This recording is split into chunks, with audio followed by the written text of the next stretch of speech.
Good evening, ladies and gentlemen. Welcome to the varsity baseball matchup today between the Archbishop Spalding Cavaliers and your Calvert Hall Cardinals. My name is Caleb Stein, and I'll be joined in just a moment by my good friend Peter Kelly. And just to get the matchup set for today, the number 1 and number 2 seed in the MIAA conference are about to set off for a rubber match as Spalding won in extra innings on Monday. Calvert Hall coming back with a shutout victory on Wednesday behind the strong arm of Ryder Sella. But today, Friday, we have Peter Bayshore pitching, the normal Friday pitcher for the Cardinals. Really good outing last week against Mount St. Joe, letting up 0 earned runs.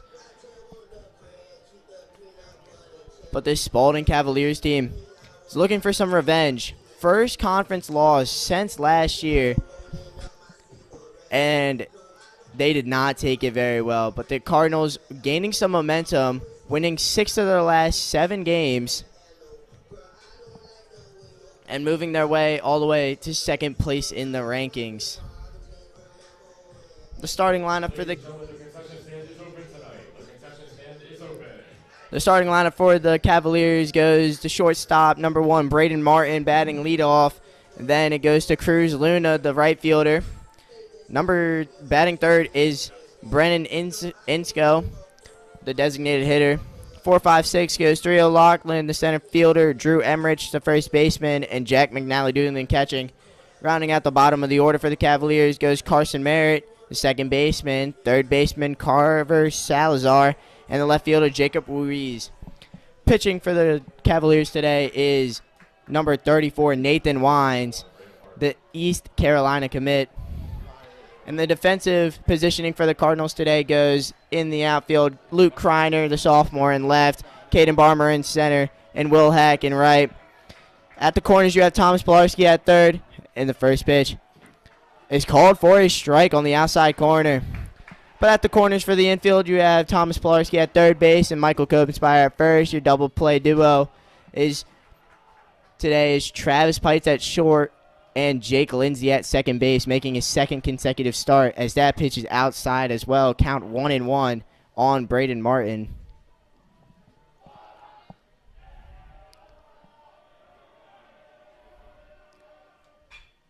That ball is chopped up the middle, and that's going to get through for a base hit. So the first batter is aboard for the Cavaliers.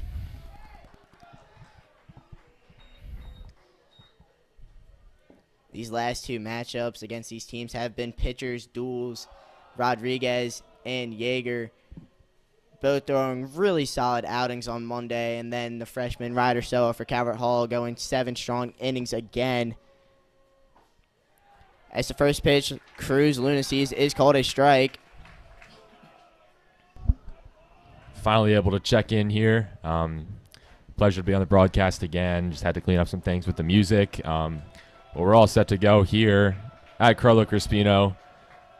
Again, as you just saw, Braden Martin led off the game with a single up the middle, but that one's popped up to Pilarski, who's under it, and catches it for out number 1. Now batting number 3, Brennan Insco. Up next, Brennan Insco. Batted third all 3 games in this series.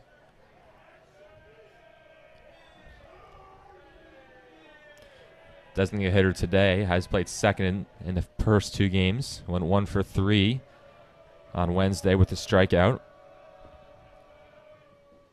Also made an error at second base that helped the Cardinals get a couple runs. And that breaking ball is low. Ball 1 on Insco.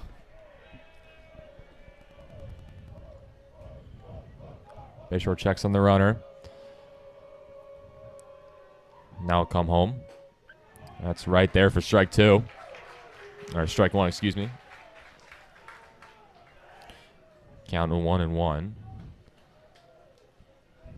To the right-handed hitting Brennan Insco. Insco going to play his college ball at Virginia Wesleyan. Down to Virginia Beach. Bayshore has picked off a couple runners this year. Didn't get Martin at first, but picked off a big one in the John Carroll game. He's actually gone 2 straight starts, complete games without giving up an earned run. In the MSJ game, it was a shutout. There's a cut and a miss for strike 2. And in the MSJ game, or the MSJ game was a shutout. The John Carroll game, and everybody Pites in the second gave John Carroll their only 2 runs. So it's no earned runs, but it doesn't go in the books as a shutout. The 1-2. Insko wanted time. Instead, he takes a slider in the dirt, and Martin will break for second.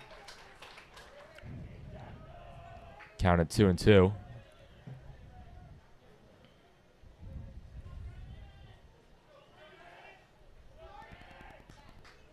Bayshore's main goal today is going to be those first pitch strikes, always pitching ahead of the hitters, keeping that pitch count low so he can go deep into his games. Then the 2-2. Line right at Lindsay. Can't get back to the bag, though. And that's a pitcher's best friend. Some hard outs. They hit the ball as hard as they want, as long as it's right at a fielder. Batting next, number 9, Theo Laughlin. So here's Theo Laughlin trying to capitalize, trying to not leave Martin stranded in scoring position. Didn't feature on Monday. Came in for one brief pinch hit opportunity. Went 0 for 1. Thinking he might have been injured or something, and as that slider comes back over the plate for strike 1.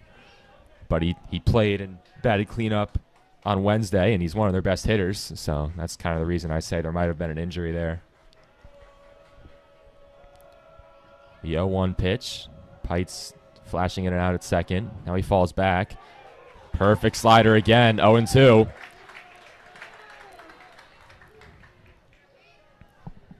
A great night for Bayshore would be just to command those breaking balls, pound them with the fastball, and then keep them on their toes with those breaking balls. 2 straight in a row to Laughlin.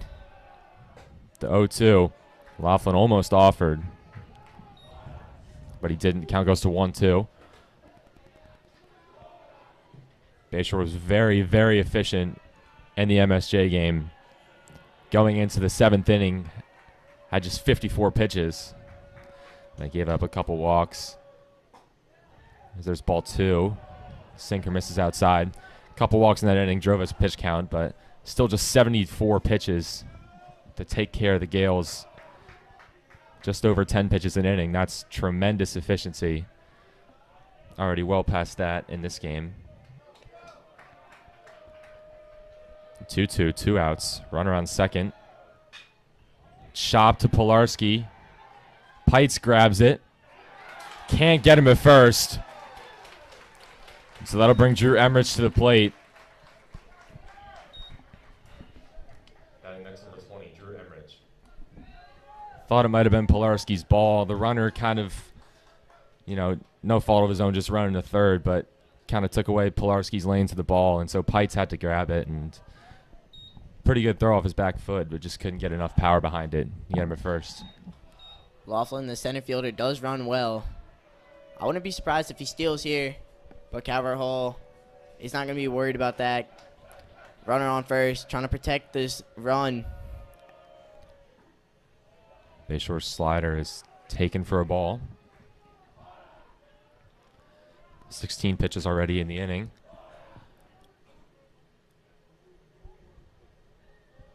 That's not really a pace you can sustain to try to finish your 3rd straight complete game. But if he cools down, throws over to first. I think Laughlin was leaning, like you said, Caleb. He's got pretty good speed, but he got back just in time.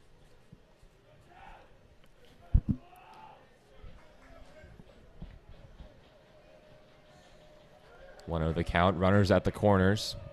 Bayshore looking to strand 2 hits. That sinker just missed.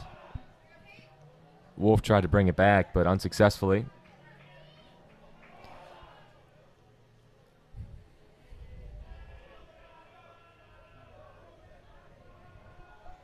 So the count goes to 2-0. Bayshore deals strike 1. Starting defense for the Cardinals, left, center, right, Luke Kreiner, Caden Barmer, Will Hack. Third to first, Thomas Pilarski, Travis Pites, Jake Lindsay getting the start at second. And then Copenspire at first, and showed off the athleticism there, getting up for that ball, saving a run. I don't know what just happened there. That ball slipped out of his hands or something. But luckily, Copenspire was able to climb the ladder, keep the run in. The 2-1 is high. Bayshore not looking to walk Emmerich here. Get to the slugging catcher, McNally.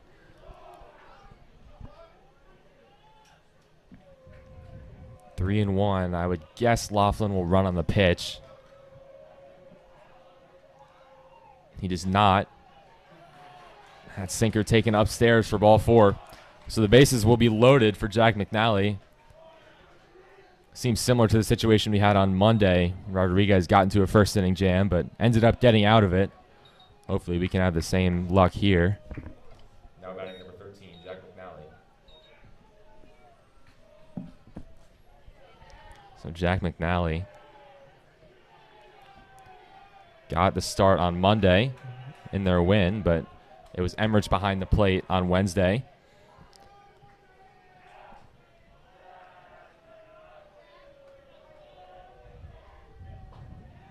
That slider in there for strike 1. Like you said, on Monday, the similar bases loaded situation for Rodriguez. But Spalding Cavaliers only had 1 run going into the extra innings. The Calvert Hall pitchers this series the starters at least, have had a really good job of keeping the runs to a minimum. Only 1 and 0 allowed in the normal 7 innings of the game. Of course, that Monday game went 5-4 into the 9th. 0-2. Bayshore dropped in 2 perfect breaking balls. The slider misses out. 1-2. On Monday, McNally 1 for 4. Actually, everyone in that lineup had a hit on Monday, save Sam Houchins, who absent from the lineup today. Theo Laughlin taking his place in center. The 1-2, McNally did not go around. 2-2. There's nowhere to put him if you're Bayshore, so you really got to attack the zone here. Rodriguez did end his first inning jam with a strikeout. Bayshore hoping to do the same on this 2-2 pitch. The delivery right back to the mound. Bayshore will jog it over, and the Cardinals get out of the top of the first. Still with the shutout intact, 0-0, heading to the bottom of the first.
And we're back in the bottom of the first.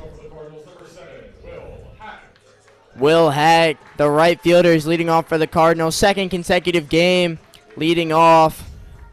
After he bat second on Monday, he started the lead off on Wednesday. And winds his first pitch. Smoked up the middle by Hack, but caught fairly easily by the center fielder, Laughlin. One pitch, one out. But now Nate Rodriguez, the designated hitter, is up for the Cardinals. This Cardinals lineup is the same as it was on Wednesday after it had some slight changes from the Monday lineup. But the first pitch, Rodriguez sees at the knees for a strike. Yeah, Coach Kerr sticking with that lineup from Wednesday. I think it worked out pretty well. Cardinals shut out Spalding 5-0. Got their runs early and spread them out over a couple innings. As Rodriguez goes down 0-2. Nathan Wines, junior pitcher, committed to East Carolina. Last time out, 4 innings, 5 hits, 4 runs, only 3 earned on 94 pitches and 5 walks. Rodriguez pokes one to Merritt, who delivers to first for the second out. So that'll be the power hitting first baseman, the only senior in this lineup, Michael Kopenspire. Try to start a 2-out rally. Now batting number 34, Michael Kopenspire.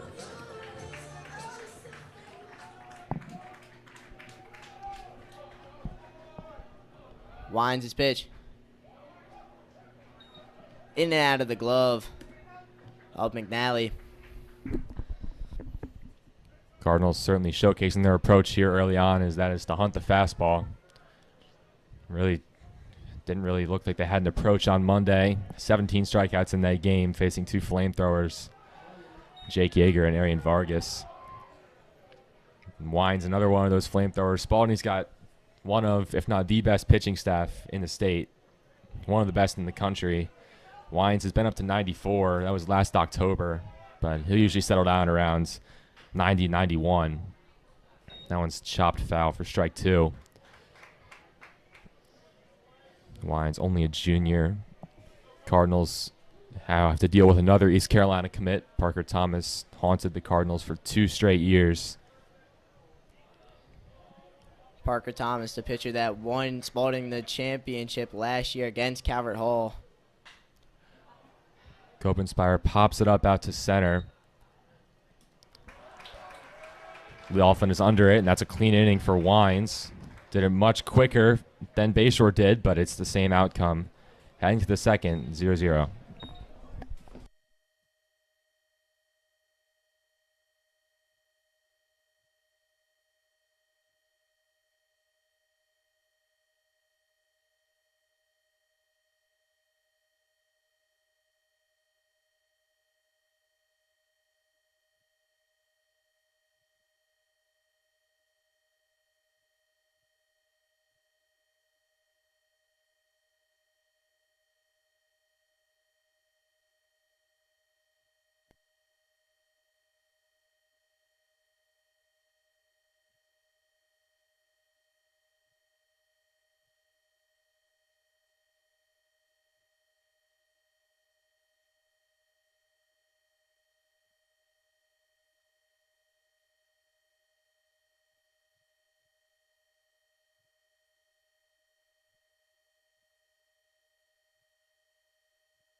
In the top of the second here for Spalding. 7, 8, 9 batters due up. And up first will be the second baseman, Carson Merritt. And he fouls this first pitch straight back.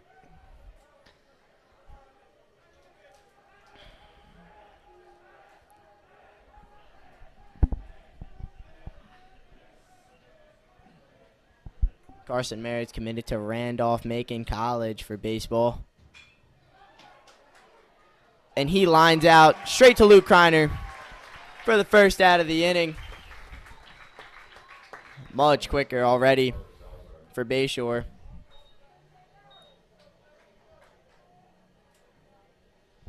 But now up next is the third baseman, Carver Salazar.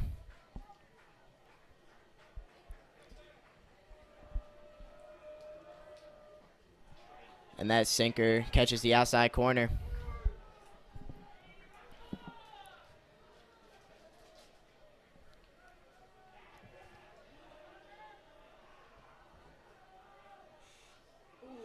And that one runs inside and hits Salazar. So Spalding again is going to have a guy on first base early in the inning. That sinker from Bayshore just ran too far inside. So now here's Ruiz. Stung the Cardinals on Monday. Really kept them in that game. Solo home run in the second. Rodriguez's only blemish.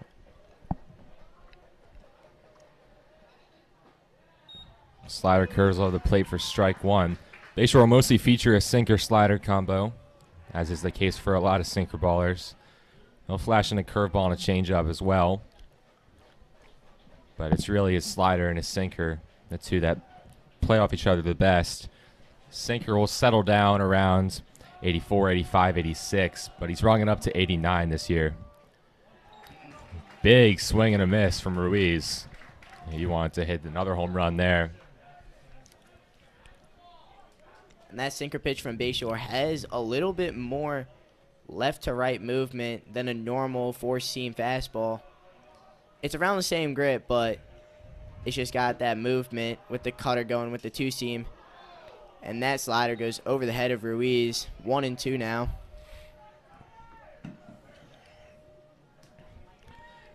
Bayshore trying to work around the hit by pitch to Salazar. Double play could get him out of it. But anything else, and it's back to the top of the lineup. That pitch right there. Wolf did a really good job of bringing it back, but the umpire stuck with his decision. Count is 2-2. That one really could have gone either way, especially with the way the outside was getting called on Monday. That's probably a strike on Monday especially, but it's really borderline. Ruiz punches it out of play. Even the outside corner today, Peter, lots of outside pitches being called for strikes. That's where Peter's been living so far. It is still early in the game. Umpire's still developing his strike zone, though. Sometimes it takes a little while. As an umpire myself, I can say that from experience. Bayshore checks on the runner. Called strike three. Well, it took a couple pitches later than it probably needed to, but he does ring him up. First strikeout out of the day for Bayshore. And now it's going to be Braden Martin, who singled up the middle his first at-bat.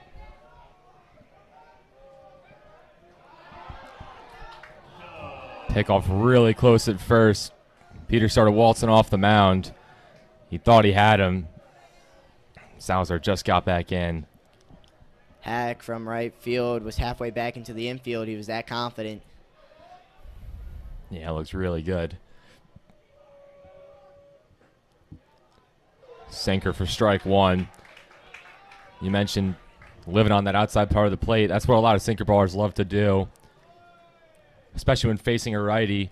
That sinker will start way outside, but it'll curve right back over the outside part of the plate. And it's really unhittable if you're not waiting for it. Martin golfs at a changeup, strike two. Bayshore trying to work another scoreless inning. He's got 15 straight without allowing an earned run. Looking to see that streak continue. And hopefully I didn't place the announcer's jinx on him. The 0-2. Swing and a miss. Second strikeout of the inning. Back-to-back change-ups. PK Short gets the job done. Going to the bottom of the second.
Here at the bottom of the second, 4-5-6 duo for the Cardinals.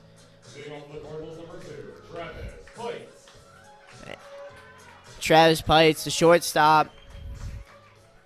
We're going to see if he can get the Cardinals started early in this game.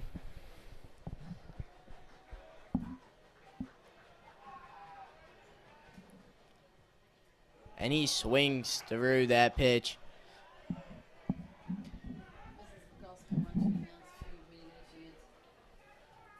Yeah, I did already, but the 0-1 pitch from Wines is ripped into left field for a single. Travis had the second hit of the game for the Cardinals on Monday. He's got the first one here tonight. That'll bring Pilarski to the plate. Up next, number 22, Thomas Pilarski. Great piece of hitting there by Pites, staying back and just delivering it into left field right over the jumping shortstop, Martin. But now Pilarski's up, and he waves through. First pitch, sinker.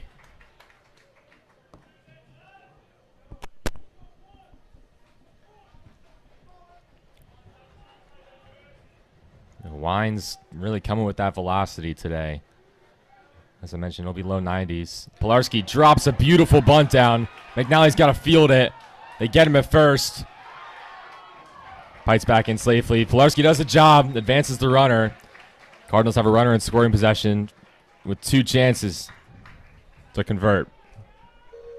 Pilarski behind maybe Caden Barmer on this team, best bunter. Now batting number 9, Braden Wolf. He's always very consistent. You can always trust him to put down that sacrifice bunt. Just a little too close to the catcher. He could have beat that out. But now Pites is on second with Braden Wolf, the catcher, up next. And he smokes one.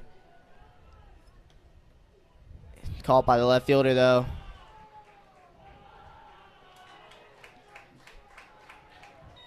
Just got a little bit under that ball.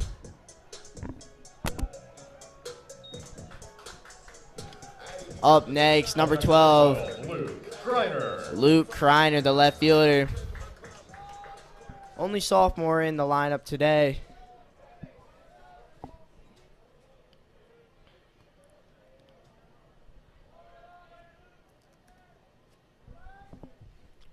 Wines comes home. Fastball right over the plate for strike 1. Cardinals seem to have adjusted to the velocity of these Spalding pitchers pretty well. I mean, last week, MSJ, credit to MSJ, they're a very good team, but they just don't have any guys that can get it up to 90 or really live in the high 80s. They have some guys who can grab it a couple times, but not really consistently enough to get enough reps in. But the Cardinals have been practicing against high velo all week. It already paid off. They saw Mamula, Robinson, two guys that'll be high 80s, touching 90 on Wednesday. Got to him early. And then with Wines already, we got their first hit 5 innings earlier than it did on Monday. Pilarski coming through with a single in the 7th to break up Jake Yeager's no-hitter.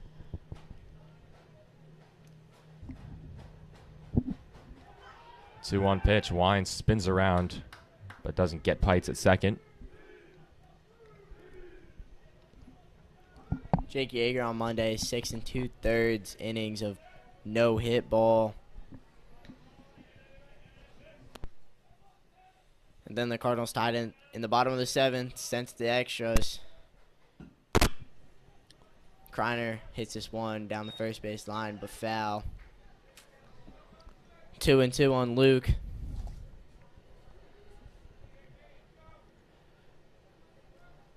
Kreiner, unfortunately, a sacrifice fly won't do much as there's 2 outs. If Wolf had gotten that sac fly to go to right, perhaps Pites is on third and can score a wild pitch. Wines misses upstairs. Count runs full. If Kreiner can reach, it'll be Caden Barmer. He struggled on Monday as much of the Calvert Hall lineup did.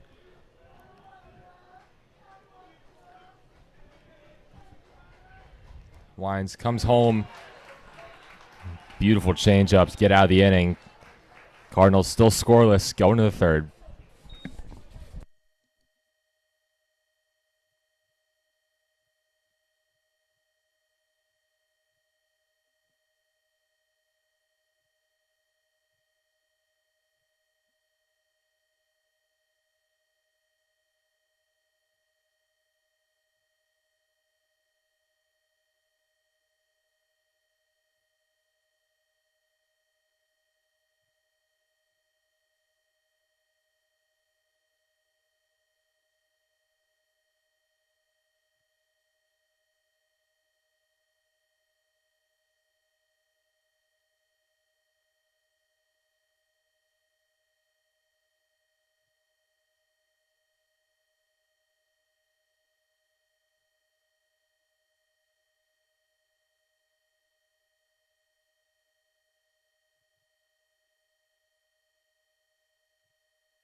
Spalding half of the third, 2-3-4 due up this inning. Leading off is Cruz Luna. His first time up, he went first pitch swinging, popped it straight up to Thomas Pilarski. And he's first pitch swinging again, but comes up whiffing.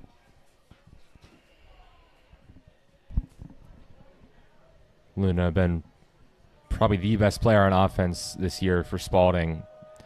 2 hits on Monday, but hitless on Wednesday and not hitless anymore tonight. Single up the middle, just like how Spalding started the first. A single up the middle gives him a no-out base runner. Up next, number 3, Brennan Insko. Brennan Insko, his first time up, he lined one straight to Lindsay, who is in perfect position to make the catch. Unlucky break, but great piece of hitting there from Insko in the first inning. Insko skies a breaking ball down the line. It's foul. Hack's got good speed, but couldn't quite get there. If he did, he would have had a nasty collision with the fence.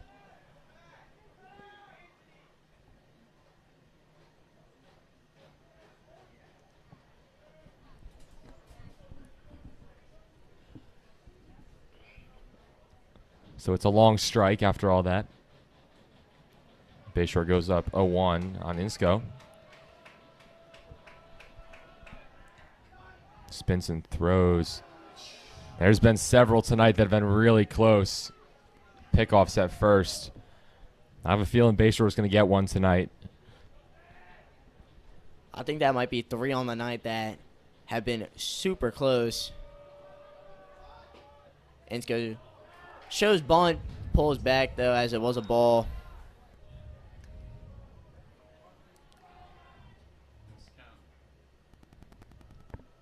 You have it right. It's 1-1. So Bayshore comes set. I'm a little surprised that they're still taking as big a lead as Cruz Luna has over there. That one's lined up the middle. That big lead helped Luna get to second. He probably would have got there anyway. But it's first and second, nobody out for the Spalding cleanup hitter, Theo Laughlin. So Bayshore in a little bit of trouble. Maybe a bit of a stickier jam than the first inning one was, but see if he can work out of it again. Batting next, number 9, Theo Laughlin.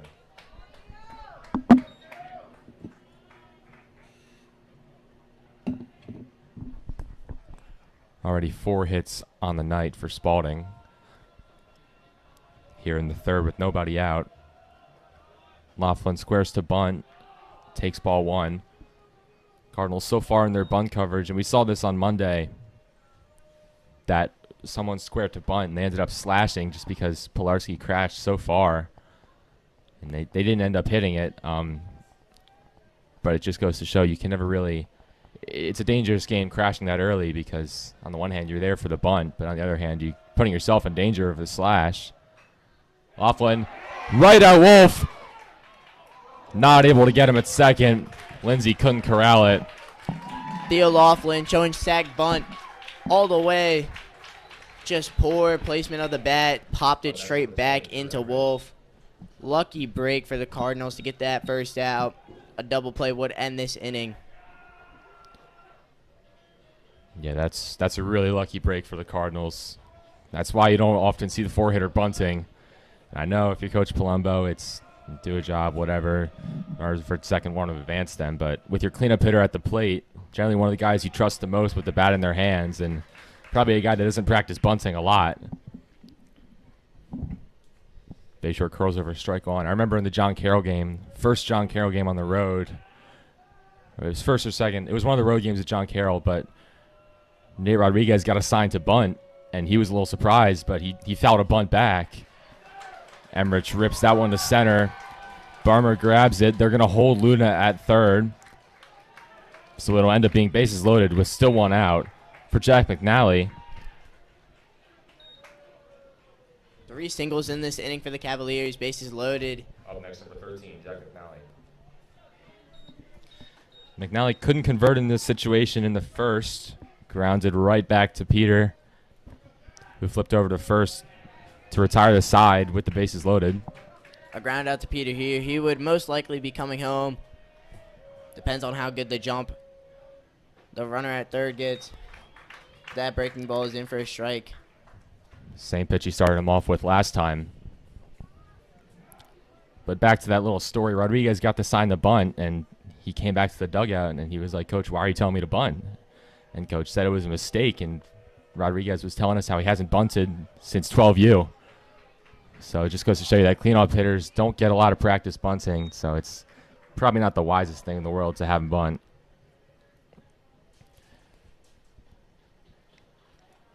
One and one. Corners pulled in, middle infield double play depth. The sinker is flared into left. Kreiner dives but can't get there. And that's going to end the streak of 16 scoreless innings for Peter Bayshore against his ERA. Kreiner making a valiant effort out and left. Only 1 run coming across, though. Still minimal damage done. But still bases loaded, 1 out for the Cavaliers with Carson Merritt up to bat, who smoked a liner straight to Kreiner, his first at-bat. Yeah, really unfortunate there for Calvert Hall. Really weak contact, but just found a gap, found a spot in between Kreiner and Pites, and nothing you can really do about it. Bayshore induced some weak contact, but just placed really, really well by Jack McNally. Now comes out of the game, pinch runner at first base.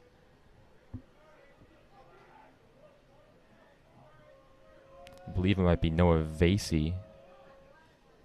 The 0-1 is in the dirt. Good block by Wolf. 1-1. Now running first, Anthony Badillo, a freshman. Already 6 hits allowed by Bayshore.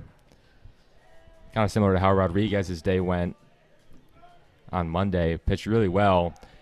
Scattered a bunch of hits, and they really kind of came in the first few innings. Pete misses outside with a slider. 2-1. Rodriguez with some timely strikeouts on Monday to strand all those runners and inducing those weak contact from the Spalding hitters. As that 2-1 is just high. 3-1 on Merritt. You don't really want to walk him in this situation. Corner's still pinched. 3-1 pitch. Fouled back by Merritt. Sitting on a heater. 3-1, you're probably going to get something to hit. It's probably going to be a fastball. But he couldn't quite get the barrel to it and poked it away. So full count. Only 1 out in the inning. Salazar, the man on deck. Bayshore settles. Now comes home. The pitch is low for ball 4. Bayshore walks in a run. Coach Ryan, the pitching coach, going to go out and have a chat.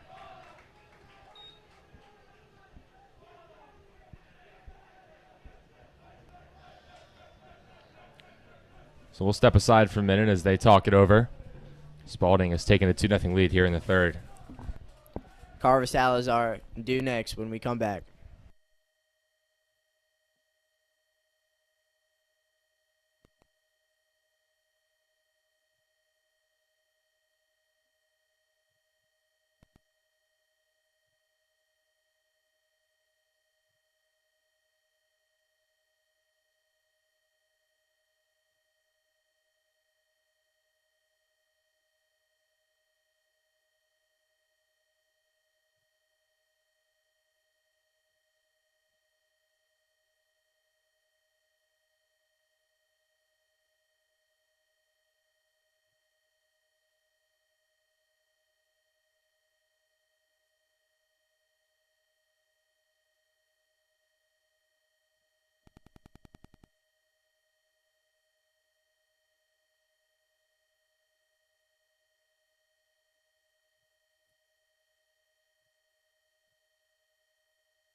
So back here, Carver Salazar, the batter, takes ball 1.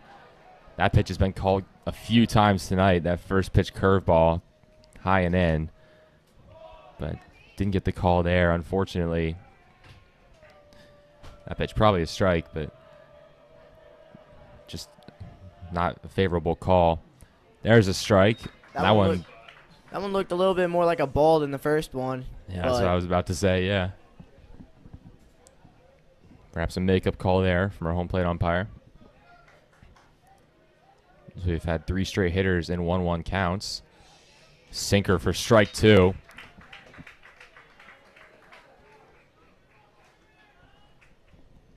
Carver Salazar actually had an interesting game on Wednesday. 1 for 3, but that single was right at Will Hack, and he hit it so hard that he ended up getting thrown out at first. A 9-3 put out. Bayshore misses away. 2-2. Salazar hit by a pitch his first time up. One of the many D1 commits on this roster going to UMBC. 2 balls, 2 strikes, 1 out. Curveball misses high. Count runs full on Salazar. Tower Hall defense still looking for a punch out or a ground out into a double play. Best case scenario to get out of this jam with only 2 runs allowed. Salazar fights that one off. Bayshore just really can't afford another walk. Just got to put something over the plate. Trust her fielders.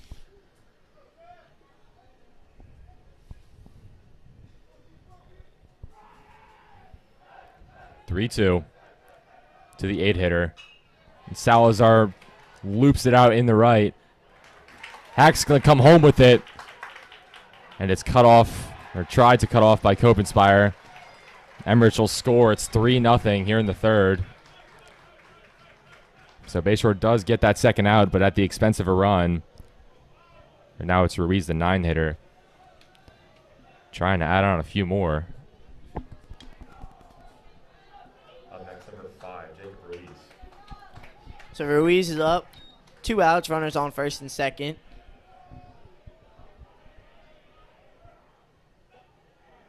And that pitch is called for a strike. That first pitch slider is his go-to today. And he's been placing it perfectly almost every time. Jake Dolsky warming in the pen for Calvert Hall. Bayshore deals, misses upstairs, 1-1. This would be the earliest a Calvert Hall reliever has come in quite a long time. You got to go back 7 games ago. First John Carroll game, Rodriguez ran into some trouble in the second and didn't get out of it. That slider misses way up and in. Bayshore, 66 pitches through 3 innings, so it won't be the pitch count. Coach Kerr would love to see him go a little bit deeper into this game, but he also recognizes he's got a pretty fresh bullpen thanks to Ryder Soa on Wednesday. Pops out of the glove of Wolf, and the runners will take an extra 90 as the count runs to 3-1. That one upstairs, I mean, really Wolf just got to have that. He'll tell you the same thing. That's one he catches 99 times out of 100. But not in this case, unfortunately. So 3-1. Now there is somewhere to put him, but of course Bayshore would not like to put him there. 2 outs. Runners will take a little extra. That curveball right there for strike 2. I don't think Ruiz was expecting breaking ball on that 3-1 after the last one went over his head. But Bayshore is fighting back. And the 3-2 yanked outside. Yeah, eventually Coach Kerr is going to have to think about going to the bullpen early, especially the top of the order coming back up. Now batting number 1, Brayden Martin. So Bayshore will have this batter as he punched out Martin his last time up. Martin's 1 for 2 on the day. Third at bat in 3 innings. Strike 1. Hammering the first pitch slider. Calvert Hall is going to want to retire the slider before Cruz Luna gets another chance at the plate. Led off this inning with a single up the middle. Count is quickly 0-2 on the sophomore shortstop. Brayden Martin, nationally ranked.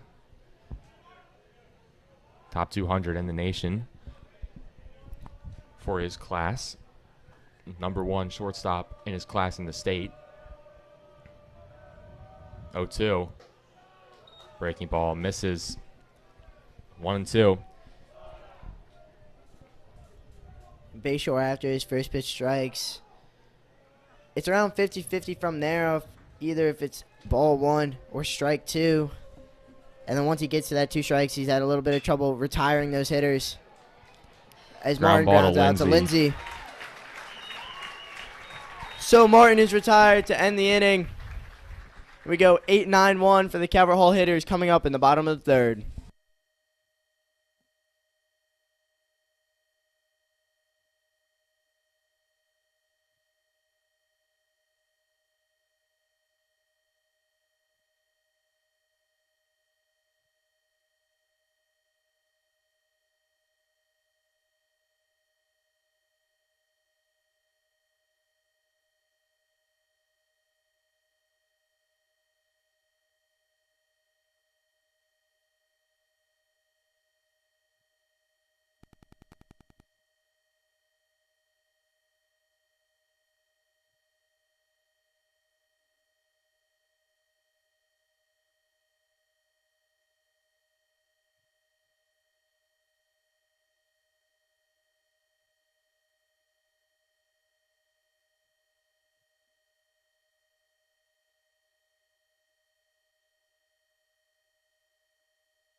Cardinals here in the third, number 1, Caden Farmer.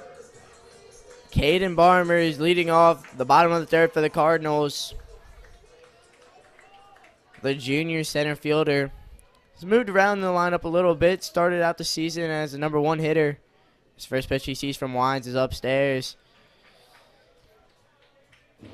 Then down to the 9. Spent some time at the 6 and 7. And then right here for the second game in a row is at the 8 spot. And he smokes. Soft liner to Braden Martin. He just can't handle it. So Cardinals with their first batter on. And now the freshman Jake Lindsay is up to bat. Runner on first, no outs. Number 18, Jake Lindsay.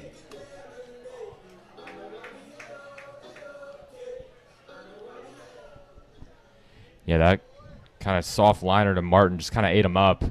He's had a few rough plays at shortstop this series. Usually very sturdy defensively, though. Lindsay takes strike 1. We'll see if Coach Kerr decides to make him drop a bunt here. Lindsay had a big opportunity on Wednesday. Got the suicide squeeze call and couldn't get the bunt down. It was a high pitch, so it was a tough one to bunt. But Kreiner ran into an out of home because of it. So perhaps Coach Kerr's a little gun shy with the bunt call, even though the stakes are a lot lower. Third inning is where the Cardinals turns it on Wednesday. Pickoff attempt almost gets away from Emmerich.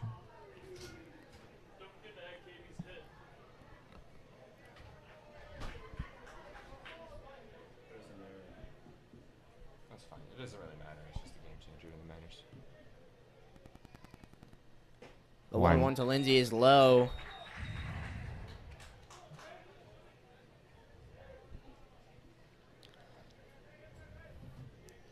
Two and 1 on Lindsay.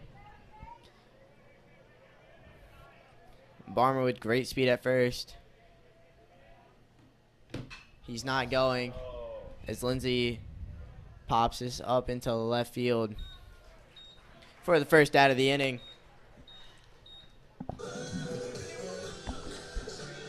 Back to the top of the order with number 7, Will Hack.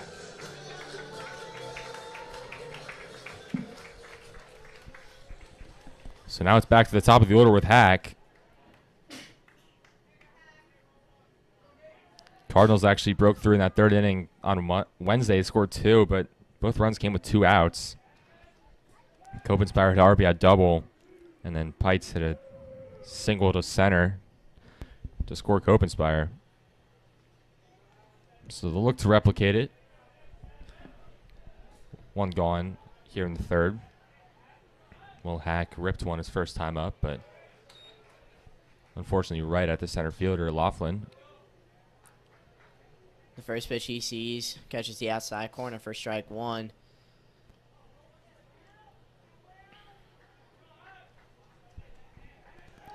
Wines will throw over again. Will not get him. Pickoff moves by Wines have been not as close as the ones by Bayshore, but both have picked off probably about the same amount of times. Barmer is running. Great pitch to run on. And that ball gets into center field. But Barmer's going to stay on second with the stolen base. 1-1 on Hack. Great jump by Barmer. And an even better pitch to steal on. Slider gets to home plate a little bit slower than the fastball. So now it's 1-1 on Hack with the runner in scoring position. And he takes a big whiff for strike 2. Good change up there from Wines. Hack knows all he has to do here is just a job. Just advance the runner. Shoot something to the right side. Fly ball will probably do it. Luna's got a pretty good arm out there and right, but Barmer runs very well. 1 ball, 2 strikes. Hack pokes it out to center. And that ball's going to drop. Barmer was so unsure of it, though. He's going to stay on second base. But that's going to count as a hit for Will Hack. Up next, number 20, Nate Rodriguez. And now the power hitter, number 20, Nate Rodriguez, is coming up to bat.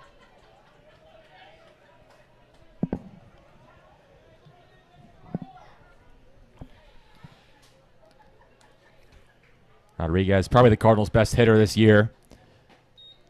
If you're looking at average, certainly is. OPS, he's second. On base percentage, that's tops on the team behind Copenspire.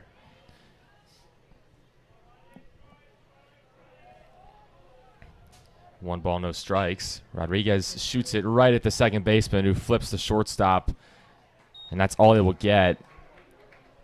Martin, foot kind of caught on second base, and he wasn't able to throw to first to try to get the ending double play. Good job by Rodriguez hustling down the line. But now there's 2 outs. Runners on the corners for number 34, Michael Copenspire. Copenspire. It's going to be a little bit harder to score in that run now that there's 2 outs in the inning, but he is more than capable of getting a single or extra bases, for that matter. Leads the team in home runs with 4 on the year.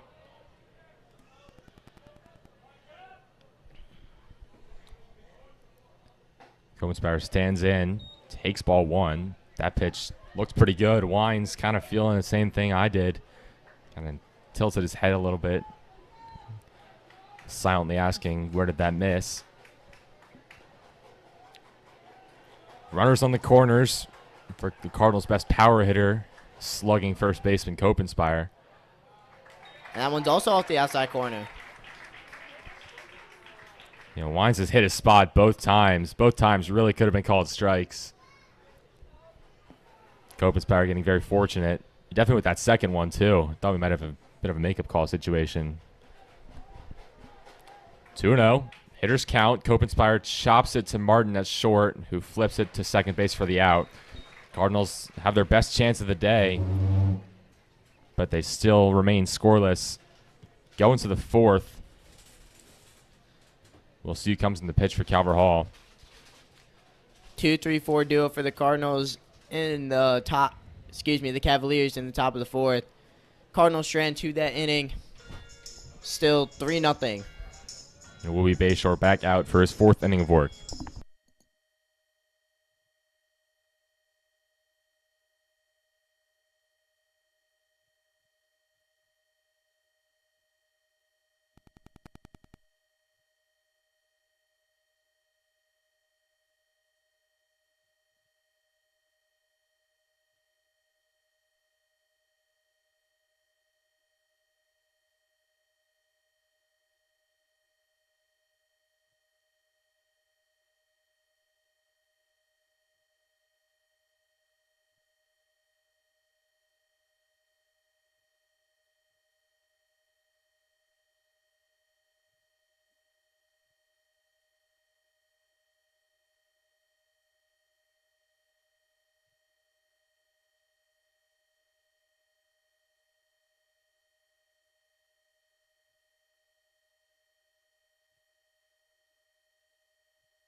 Cruz Luna started off last inning with a single.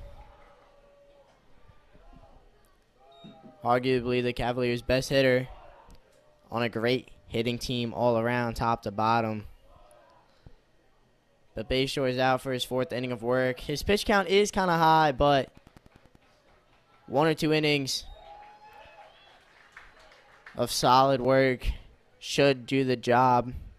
Keep this game within reach as Luna swings through the second pitch.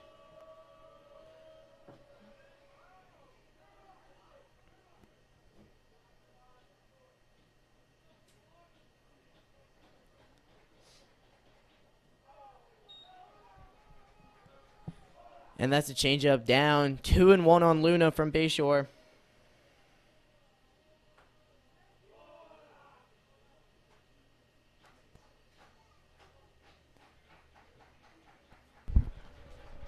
Two and one. Luna takes ball 3. Bayshore likely on a short leash here in his 4th inning work.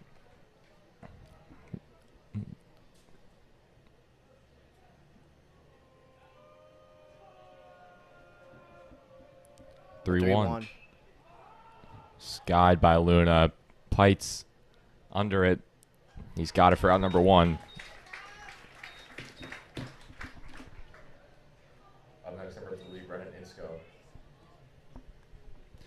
So that'll be Insco. The future Marlin is 1 for 2 on the day with a line out to second and a single back up the middle. Yeah, he's hit the ball hard both times. Take strike 1 there. Down in the bullpen, we see coming back Anthony Badillo for Spalding. Likely not going to pitch unless I'm missing something greatly.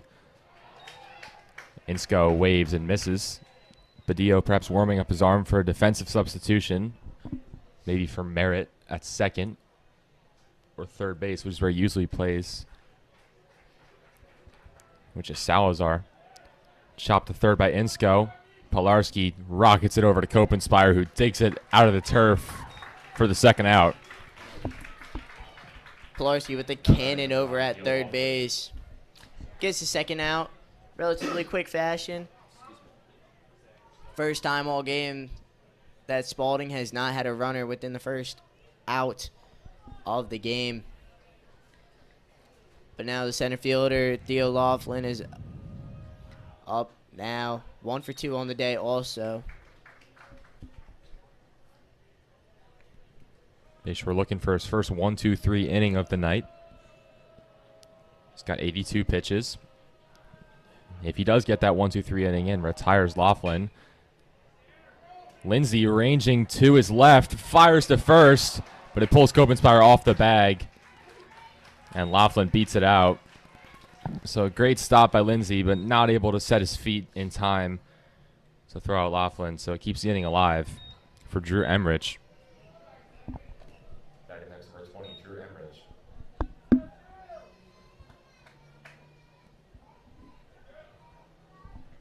Emrich 1 for 1 with a walk. Junior first baseman, also caught in the series.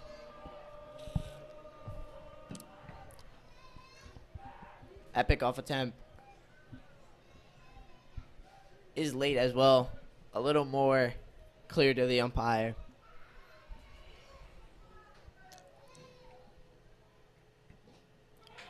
That ball gets away from Wolf. So Laughlin now in scoring position with 2 outs.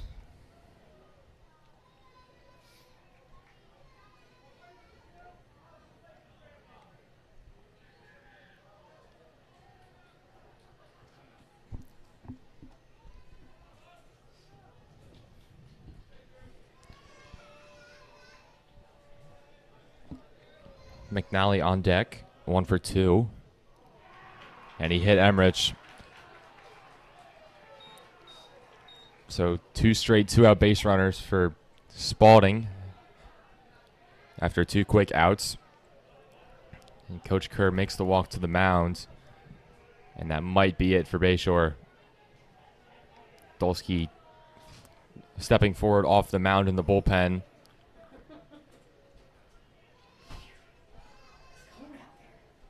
Coach Kerr does take the ball from Bayshore, and his night will be done with 3 2/3 innings. 7 hits allowed, 3 runs on the day. Not his best outing, but after 16 scoreless innings in a row, Bayshore's day is done. And now the junior Jake Dolsky is going to come on for in relief. We'll be back. Runners on first and second.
So it'll be McNally for Spalding.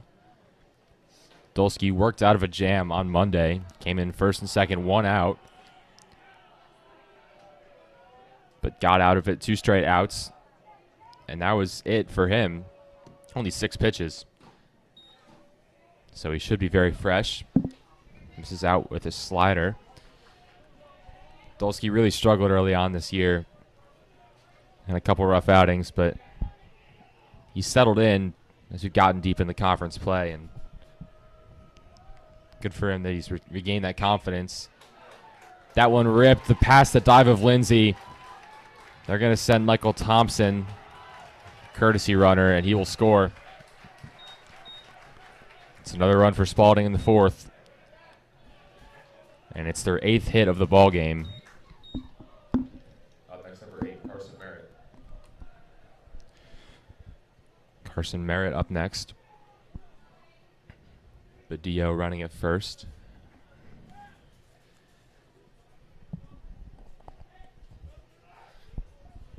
So it remains first and second, 2 outs. Carson Merritt in the 3rd had an RBI walk.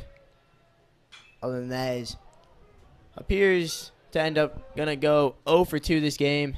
As Kreiner makes the catch, gets out of the inning. So that'll be another earned run towards Bayshore. Podolski gets out of the inning.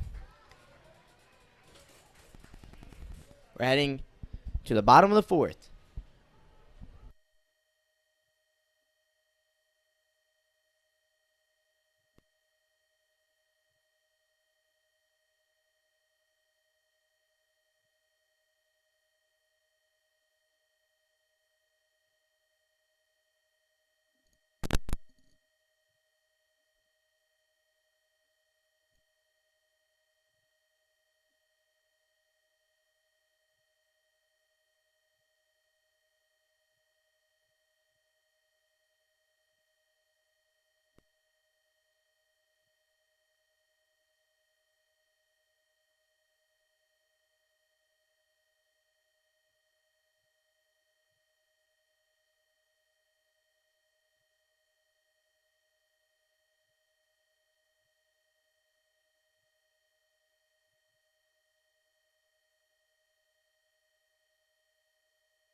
Due up in the 4th inning for Calvert Hall, 4-5-6.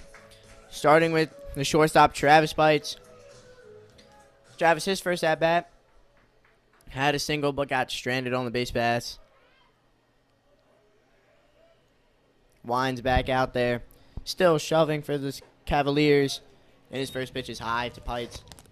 Some defensive changes for Spalding. Braden Martin taken out of the game. Salazar is shifted to short. Badillo now in at 3rd. And Michael Thompson, the new center fielder, as Laughlin seems to have exited the game. 2 balls, no strikes to count on Travis.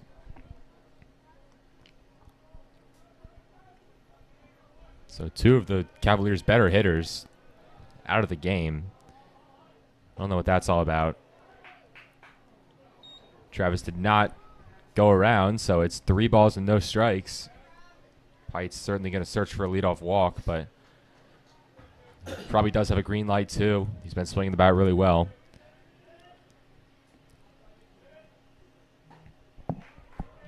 Takes strike one. Appears to not have the green light there. But as you said, Laughlin today went 2 for 3 with 2 infield singles and had that a little bit of a mysterious call for him to bunt, but popped out to the catcher. But now the count runs full on Travis. And the 3-2. High and tight ball for leadoff walk for Travis Pites. Second inning in a row that the Cardinals have the leadoff man aboard. Batting next, number 22, Thomas Polarski. And so now Thomas Polarski's up. Put down the sag bunt last time. I wouldn't expect him to do the same with the runner only on first.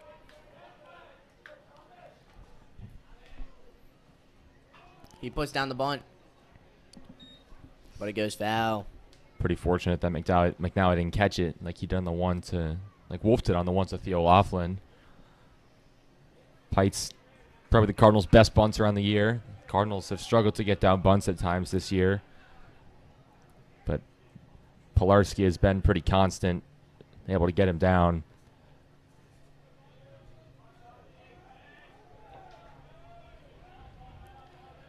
A 1 to Tommy, who will swing away and loop it into center. That ball's going to be caught. Michael Thompson runs in and makes a nice play. One gone in the fourth. Now batting number 9, Braden Wolf.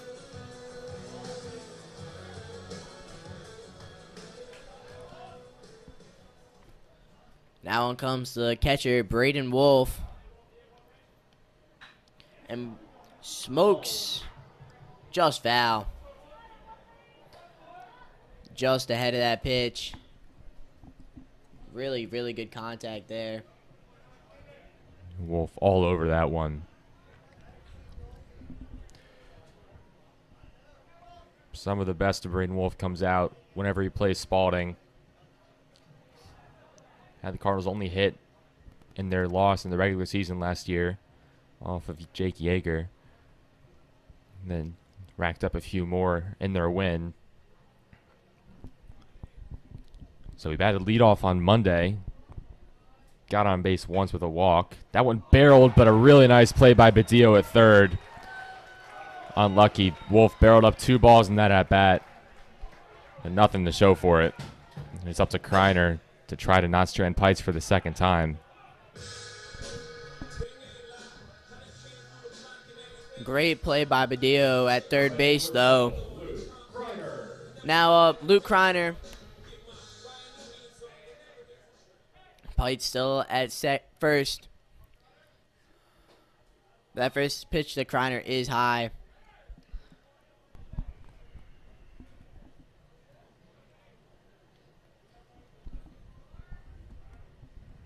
Kreiner in the 7-hole tonight. He's bounced around, but kind of settled down in that 7-8 spot in the lineup.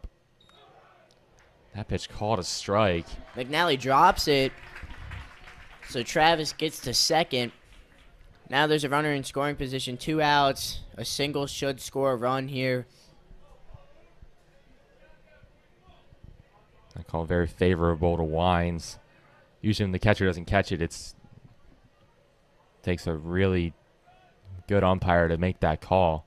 But that one looks a little low. 2-1. So the runner's in scoring position for Kreiner.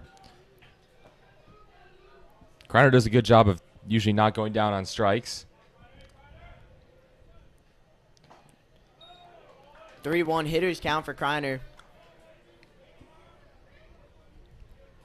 But as you said, Peter, Kreiner very rarely does he strike out. Normally he puts good contact on the ball. He's not a huge power guy, but his speed is well used on the base pass.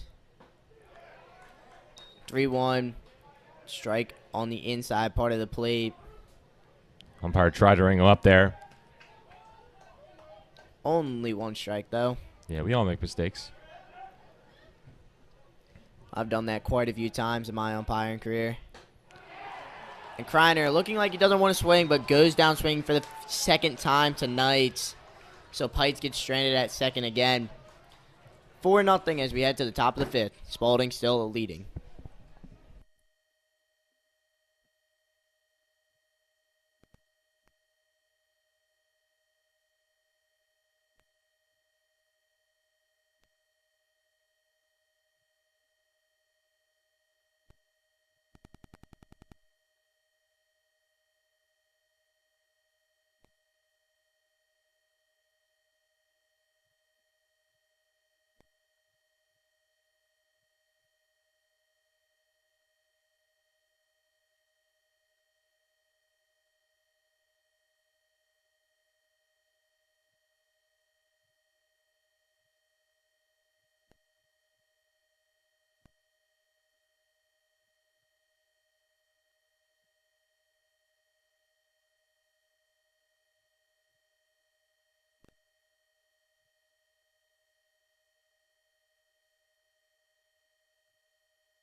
Top of the fifth. 8-9-1 for Spalding. Salazar, Ruiz, and then we presume Badillo. Yeah, it looks like he's got a helmet on. Defensive substitution for the Cardinals. Ethan Frank in and left field to replace Kreiner. Just struck out for the second time to end that inning.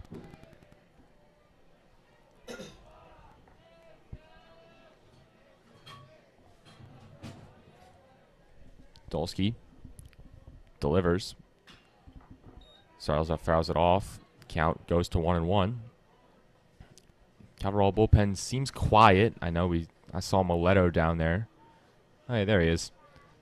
Peeking out behind that brick dugout. Mileto's down there, and Grayson Ryan as well. Starting to get loose.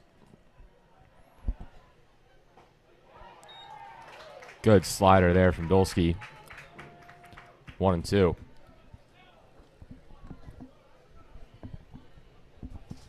Salazar, the new shortstop for Spalding. He's gone 0 for 0 this game with a hit by pitch and a sac fly. 2-2.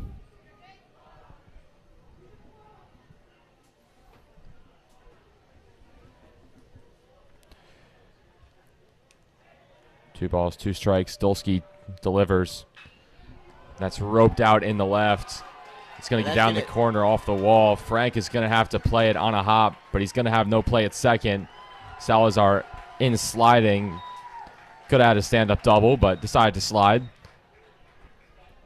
But it's a double nonetheless. Spalding's 9th hit of the game. And it's another no-out base runner for Spalding. Up next, number 5, Jake Ruiz. Jake Ruiz up now. Caught looking his first time and then walked in the 3rd inning.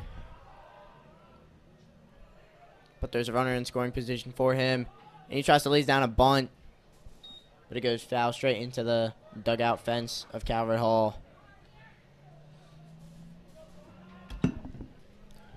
Yeah, certainly not surprising that your 9-hitter might try to drop a bunt.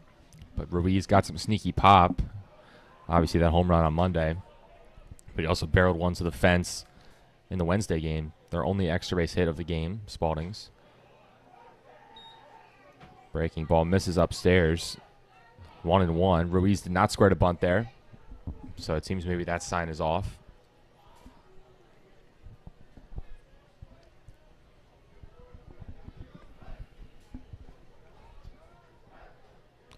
Dolsky delivers. Ruiz couldn't get the bat head there. Kind of flailed at it for strike 2. Both teams looking to win this series. Spalding took the first one in a nail biter on Monday, 5-4 in 9 innings. Major league game and really major league quality of play. Line drive caught by Dolsky. Soft liner at the end of the bat. Dolsky had enough time to react, get the glove up, catch it for the first out. Up next, number 6. Travis Pites or Jake Lindsay wasn't quite at second base to double up Salazar, but there's one out now. Nice job fielding his position there from Dolsky. After this, Cavaliers going to play MSJ, who's on a bye this week, but they currently sit in last in the conference. They've been eliminated from playoff contention. Cardinals just played them last week, so a rough way for MSJ to end their year, playing the top 2 teams in the conference. There's strike 1. And then Calvert Hall has an home away series versus Gilman. So Gilman got swept by Curley this week, including a 14-4 mercy rule victory today. So they're certainly reeling. Cardinals will look to just get a job done there. Just a few more wins, and the Cardinals can clinch that 2 seed.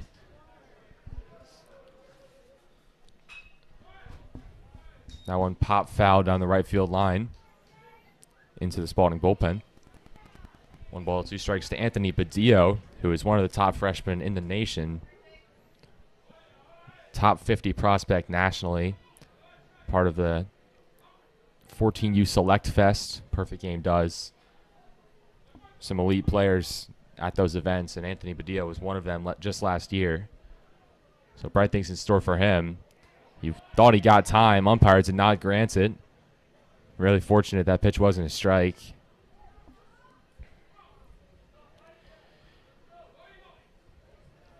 Two, 1 out. Badillo earlier robbed Braden Wolf of extra bases as he made that great diving play at third base.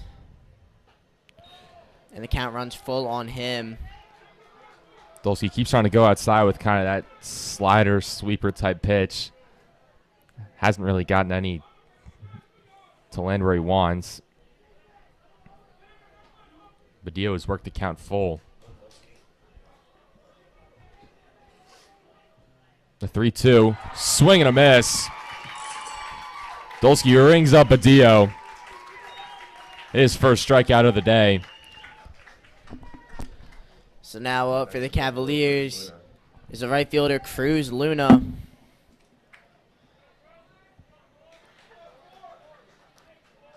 Cruz so far, he's gone 1 for 3 on the day with a single and 2 pop outs to the left side of the infield. First pitch he sees from Dolsky is a strike.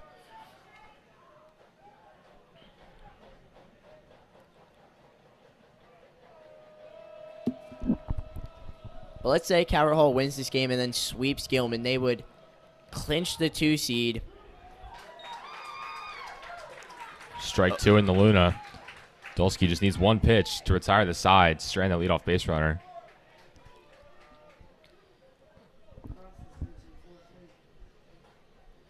Getting the 2 seed instead of Loyola would be huge for Calvert Hall coming into the playoffs. Call it strike 3. Dolsky with back-to-back strikeouts, keeping the Cardinals in it. And so we'll head to the 5th. Cardinals still searching for their first run of the day.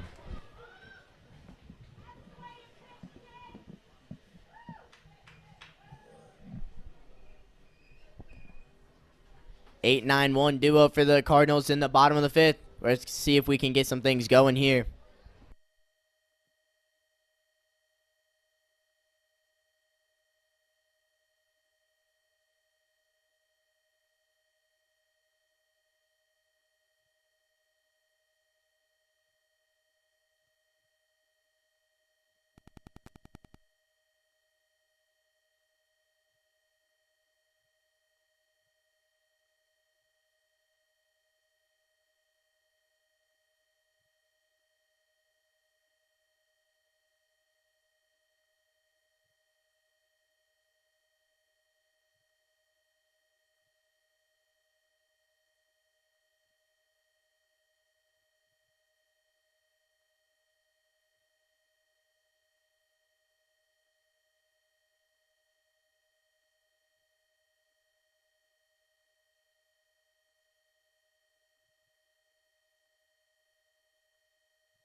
And we're back in the bottom of the fifth. Caden Barmer is going to lead off for the Cardinals. Caden Barmer reached on an error and then stole second his first time up.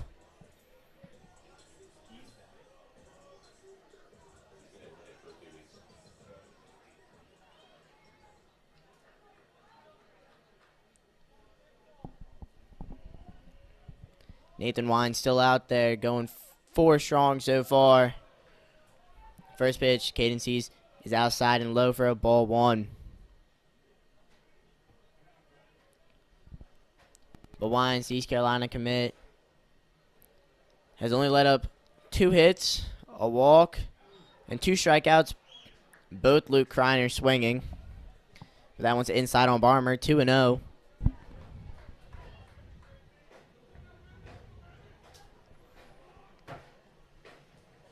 Barmer fouls it off the concrete for strike 1.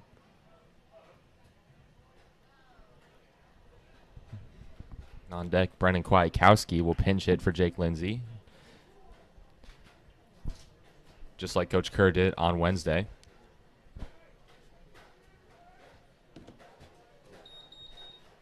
Kwiatkowski reached on an error, ended up scoring. Barmer fouls the second straight pitch back to run it to 2-2. Barmer a little frustrated. He couldn't get those pitches in play. 2 pitches he could easily handle.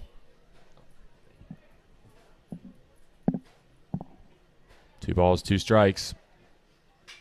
Barmer flies one out. Stoltzfus ranging back, catches it right in front of the wall. Dylan Stoltzfus, defensive change in for Spalding, replacing Ruiz.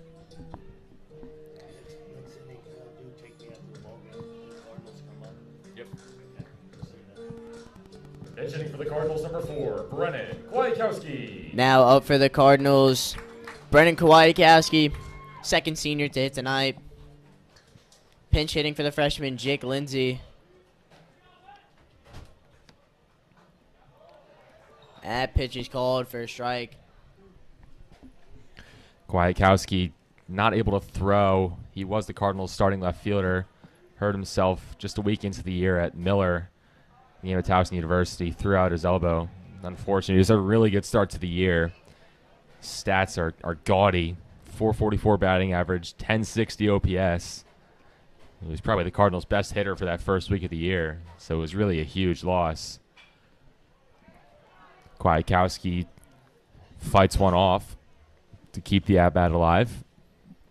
Kwiatkowski in his time off the field has been used as a pinch runner quite often. Brennan just announced his college decision. He will be attending University of Clemson, so congratulations to him. Takes ball 1 up and in.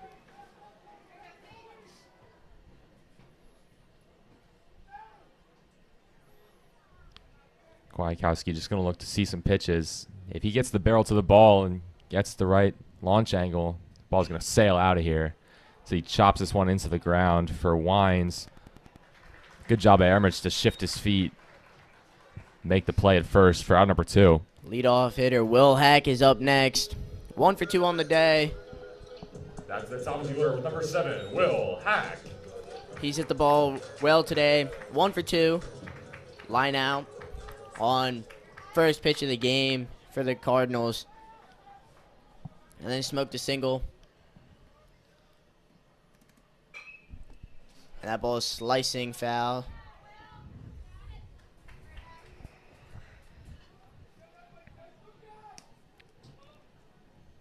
Hack's really coming into his own. It's a banner year for him. Recently committed to James Madison, but really didn't play at all last year. Struggled with an arm injury. Made a couple appearances more as a defensive replacement, though, including in the championship loss to Spalding. Came in to play right field. He's got an absolute cannon out there. Gunned Carver Salazar trying to advance to third on Monday. And Spalding did not run on him for the rest of the game as he works his count to 2-1.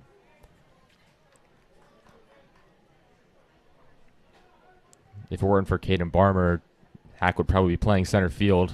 He's got that good of a range. He's got really good speed, changes direction nicely, and obviously he's got a cannon of an arm. 2-1 pitch. That one's outside. McNally couldn't bring it back. Wines especially not getting that outside pitch today. It hasn't been called sometimes for Calvert Hall, but Wines seems to be kind of absorbing the load of that, that series of calls. But it's 3-1. Hack foul tip, strike 2 into the glove. That was a home run swing from Hack there. On 3-1 count. Normally the hitters count. Most hitters be looking for the fastball in that situation. He got it just a little bit late. For Full the count 3-2. pitch. Chops a third. Badillo ranges behind it, but cannot throw out the speedy Hack. Badillo only a freshman, and he's got a really good glove, but the internal clock maybe not there yet. Maybe didn't know the speed of the runner, because that wasn't even close. He took his time, and he couldn't get Hack at first. So the Cardinals have a 2-out base runner with Rodriguez coming up. Up next, number 20, Nate Rodriguez. Nate Rodriguez grounded out to second base and then grounded into a fielder's choice. And he goes swinging on the first pitch.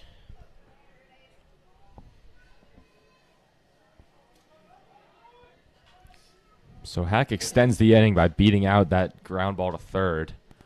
Cardinals really running out of time to get some runs in this game. So if they're going to strike, they want to do it now. They want to appeal. It really wasn't even close. I feel like I say that a lot. There's a lot of times that the other team appeals, and I feel like from up here it wasn't even close. But I guess maybe we don't have the best view of it directly behind home plate. That one was pretty obvious. He did not swing, though. The 1-1 from Wines. Got the outside corner call that time. 1-2 on Rodriguez. Not getting a ton of outs. The 1-2. Caught on and missed. Rodriguez chased the slider. Cardinals still scoreless through 5. Heading to the 6th, 4-0 Spalding.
The designated hitter, Brennan Insko, is going to lead off the top of the 6th for the Spalding Cavaliers. Brennan's 1 for 3 on the day.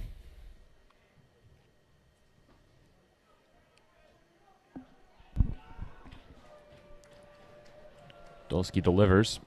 Misses out with the fastball.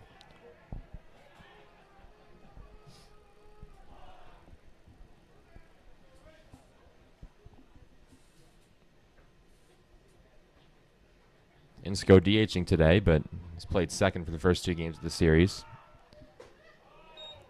Takes upstairs. Insko's 1 for 3 on the day. He scored a run in that big 3rd inning.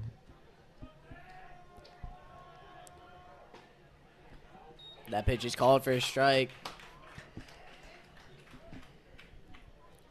Dolsky locating really well since he's came in the game.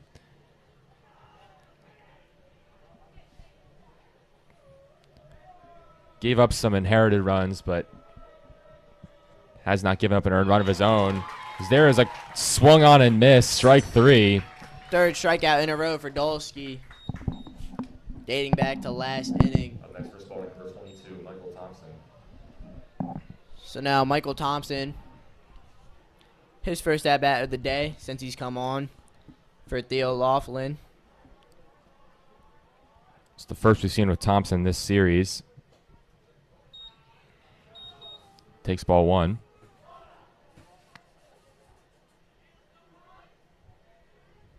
Emmerich on deck. Dolsky comes home. Perfect pitch. Caught the outside corner. 1 ball, 1 strike. Defense still the same for the Cardinals, but this is probably the point in the game where coach would start to make some defensive substitutions. That ball is chopped foul.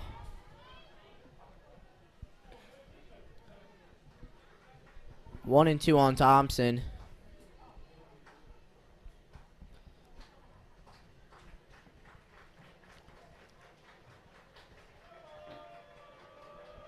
Dolsky from the windup. Thompson ropes it up the middle off the mound. It's a nice job to stop it by Pites. He corrals to Lindsay, but Thompson beat that one out. He's pinch ran a couple times in this series, so he's obviously got some speed. Legged that one out for an infield single. Batting next, number 20, Drew Emmerich. Calvert Hall looking to turn their first double play of the game. That double play combo, Lindsay and Pites, had a few beautiful ones in the game on Wednesday. Get the Cardinals out of some innings. But Drew Emmerich, it's been a hard out. This game alone, he's gone 1 for 1 with a walk and a hit by pitch off the side.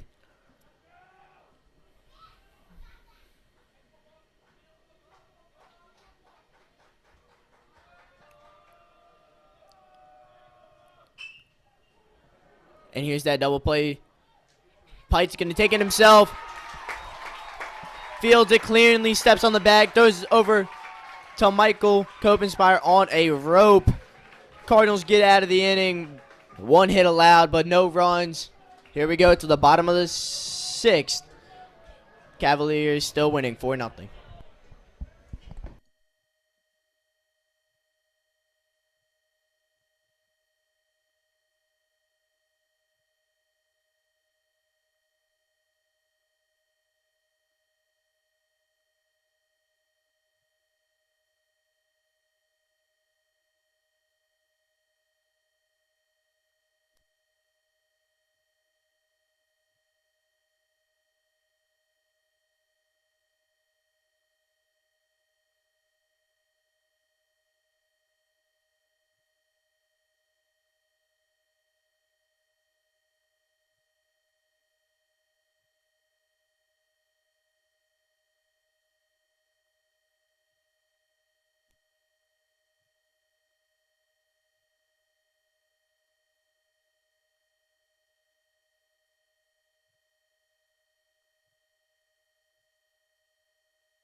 Leading off for the Cardinals this inning is number 34, the first baseman, senior Michael Kopenspire, in his second to last home game of his Calvert Hall career.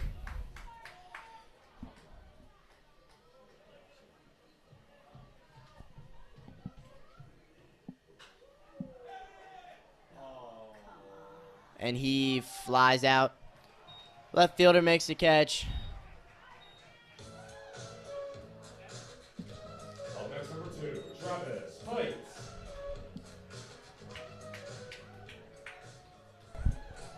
So Pites is going to try for his second hit of the game. He's 1 for 1 with a walk. Wine's really pitching well. This is when the Cardinals kind of got to Yeager in the 6th, but Wines has shown no signs of fatigue. He's been very impressive. 72 pitches to get through 5 1/3. A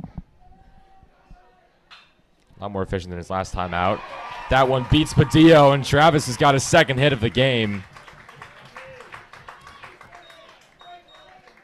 Right through the 5-6 hole goes Pites. And Pites is aboard for another. He's currently 2 for 2 on the day. Travis has reached second. All three has reached second both times, but has gotten stranded there. There's no runner has made it. Only one runner on third all day for the Cardinals. And Pilarski is up to bat now, down 0-1. Badillo is playing up because Pilarski has shown bunt last 2 at-bats.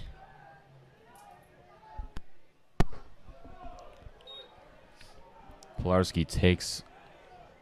I think that was high. Yeah, it looked like a strike.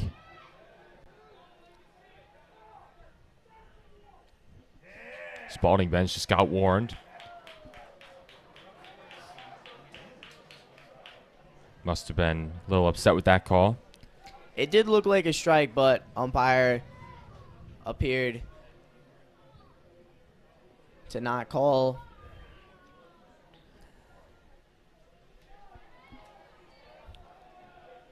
But with the umpires, sometimes you just have to go with their calls. It's not their game, but it's their call.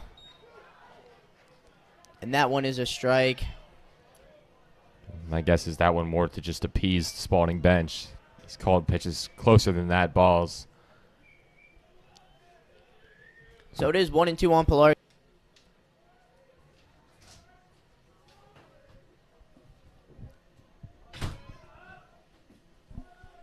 Pilarski nubs one out to right field. That one's going to drop. And Pilarski's going to be safe at first. Pilarski just hit that where it needed to be. Wasn't the greatest contact in the world, but it got the job done. So now the Cardinals have runners on first and second for Braden Wolf.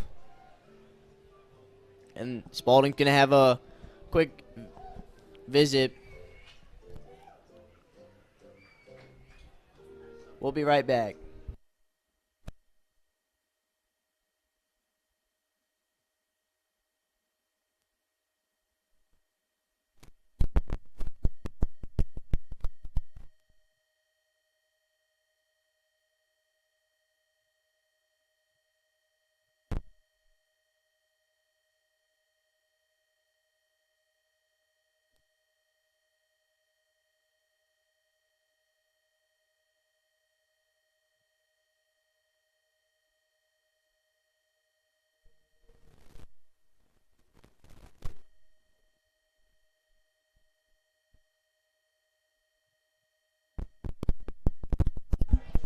So now the catch, and he hits one into left field. Pites is going to not tag up.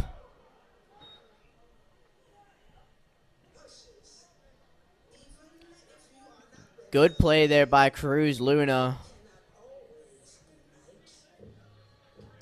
Up next to the Cardinals, number 24, Ethan Frank. So now there's 2 outs. Runner still on first and second. For the new left fielder, Ethan Frank, his first at-bat of the game.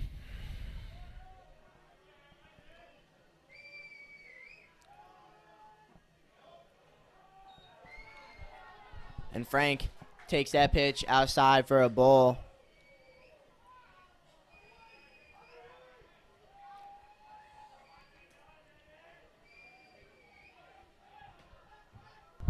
Cardinals have 2 gone here in the 6th. Trying to make something happen. Ball 2 to Ethan Frank, who's one of the top players in the state in the 2026 class.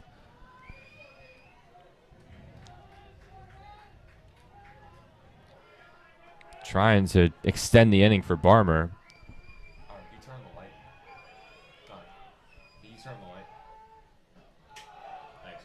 And that pitch is going to be low, so Wines is in a 3-0 count on Frank.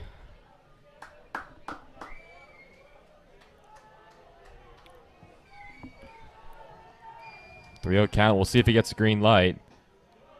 He does not. He That takes strike 1.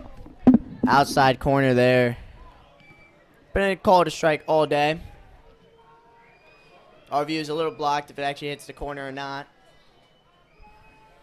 But 3-1 on Frank. Pitch And he taken takes- for a strike. 3-2, 2 outs. Runners will get a bit of a jump. Frank getting his first at-bat of the series. First at-bat in quite some time. Chops it right into the ground, right back to Wines, who flips it over to first. And Wines is through 6 clean innings. Time's running out for the Cardinals. They need 4 runs, but Calverhall's got to keep him there. Dolsky going back out. See you in the 7th.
So if you have the catcher McNally leading off the 7th inning for Spalding.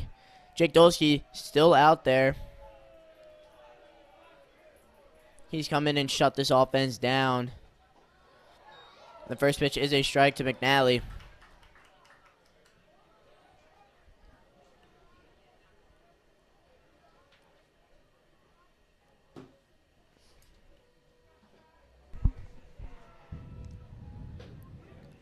Dolsky drops in a good breaking ball, but it's left upstairs. Umpire didn't want to give Dolsky that one.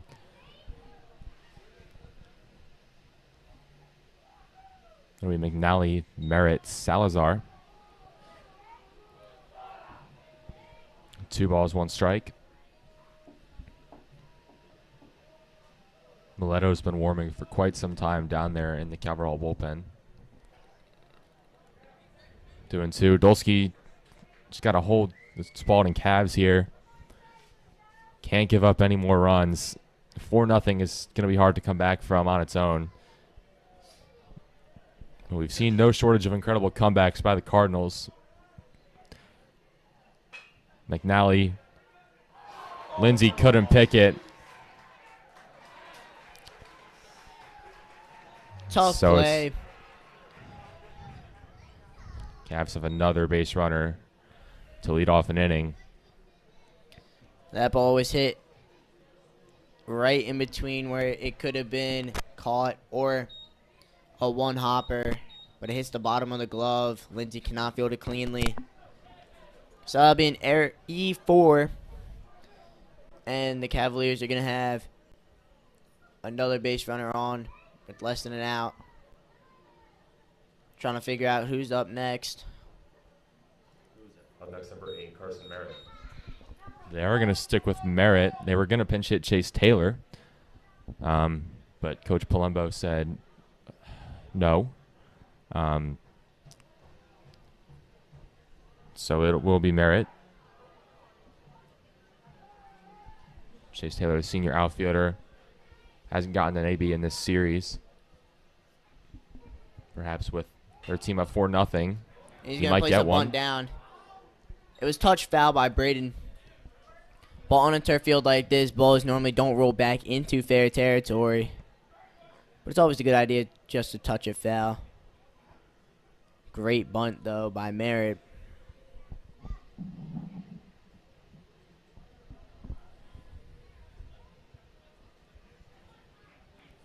Oh, 1 on the Spalding 7-hitter. With the bottom of the lineup coming up, we'll see if Coach Kerr lets Stolsky go a little bit longer, even if he allows a few base runners. Well, and there they're is say that pitch hit him. There is a few base runners. Coach Kerr out to dispute that. Coach Kerr just asking where that hit him. I think Coach Kerr can see that it hit him in his elbow, but he might be saying that he leaned into it, in which case it would be a strike, but Coach Kerr not going to get his way here.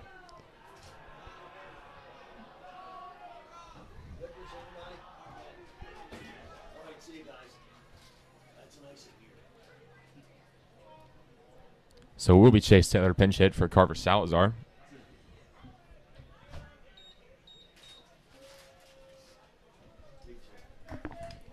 Pinch hitting for Spalding, number 15, Chase Taylor. Chase Taylor committed to Messiah. Again, hasn't played in this series, but left-handed hitting outfielder. He's got some good bat-to-ball skills. The corners are in for the possibility of the bunt, and that bunt's also going to go foul. Good job by Wolf hawking that one down, touching it as soon as it gets foul.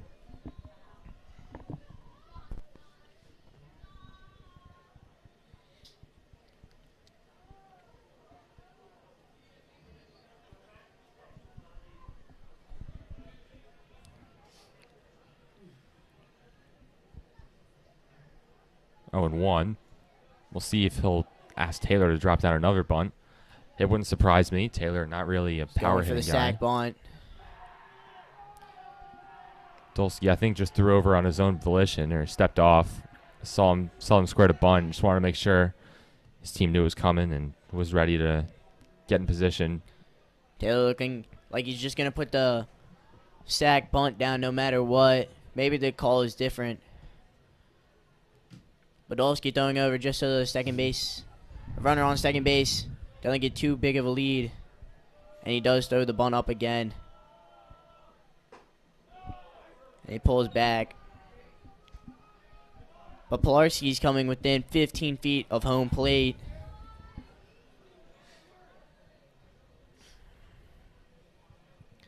Crashing down very, very hard.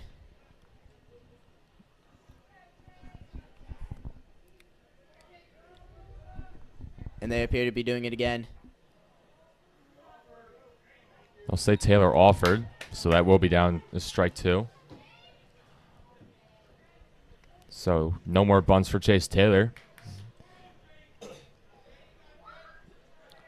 2 strikes. 1 ball, 2 strikes on Taylor.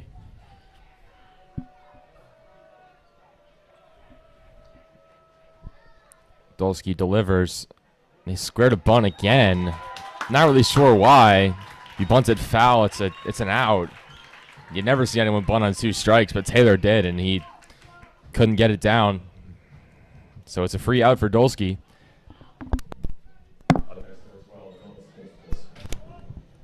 Dylan Stoltzfus, another defensive replacement, getting his first at-bat of the game. Got into the game, I believe, in center field on Monday. Replaced Houchins. Houchins not playing, possibly might pitch tonight. He's coming in relief of Wines a couple times. He's been kind of their Friday reliever. The count goes 0-1 on Stoltzfus. Dolce can get out of it with a double play. That first strikeout is huge. I don't think they're going to try and bunt 3 batters in a row. And it appears that Stoltzfus is not going to bunt. Just going to find his pitch, swing away.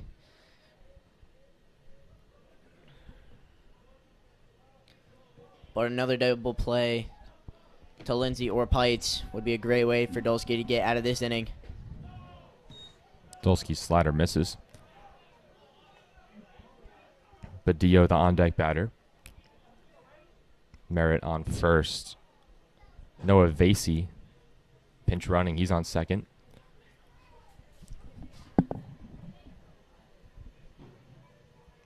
Lindsey flashing in and out. Dolsky staring at Vasey. Now comes home. And it's skied by Stoltzfus. Kopenspire ranges forward, and he's got it. Second out of the inning. Great job by Dolsky.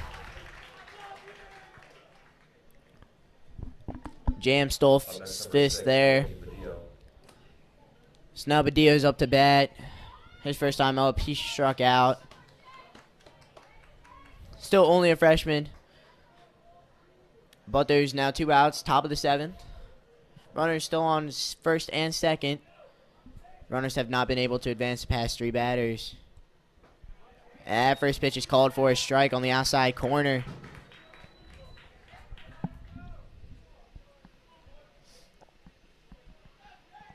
Coach Kerr and the Cardinals would certainly like to end this inning before getting to Cruz Luna. Hurt the Cardinals all series. Badillo fights one down the first, but it rolls foul. Kopenspire trying to will it back fair, but no dice. So 0-2 on Badillo now. 2 outs. Runners on first and second. One more pitch from Podolski. We could head to the bottom of the 7th. A grand slam will tie it.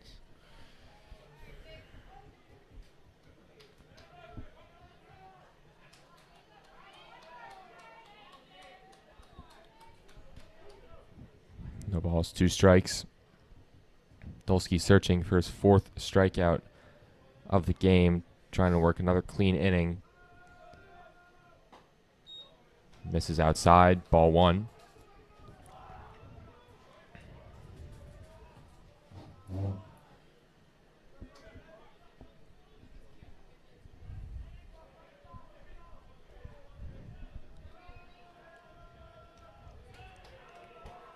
The 1-2. Foul straight back towards the school.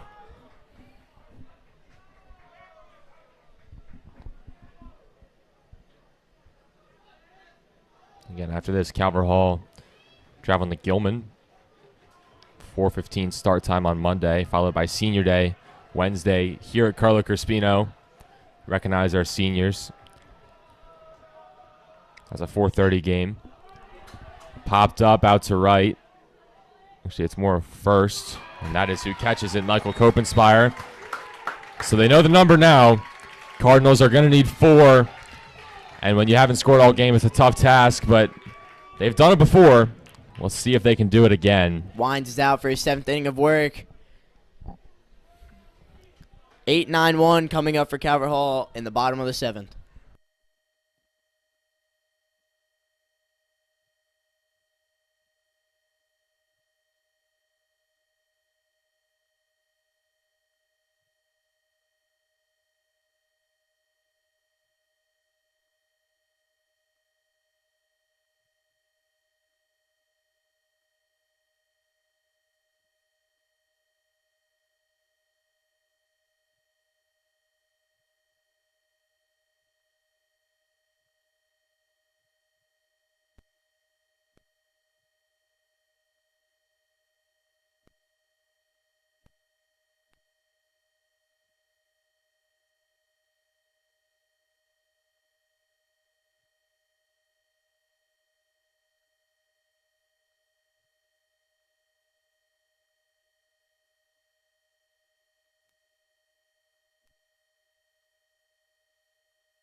Caden Barmer is going to lead off for the Cardinals in the bottom of the 7th. And he's first pitch swinging, and he fouls it back. Nate Wines has been outstanding today for the Cavaliers. Throw gets picked by the first baseman, Emrich, but 1 out.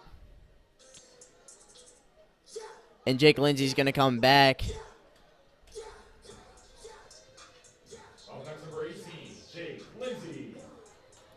Kwiatkowski got 1 at bat. So Jake Lindsey's going to come back out for the Cardinals.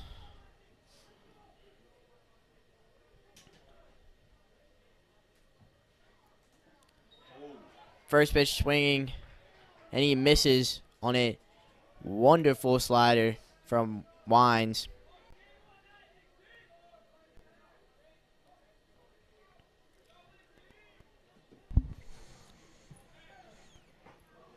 Lindsey cuts and a miss is on strike 2.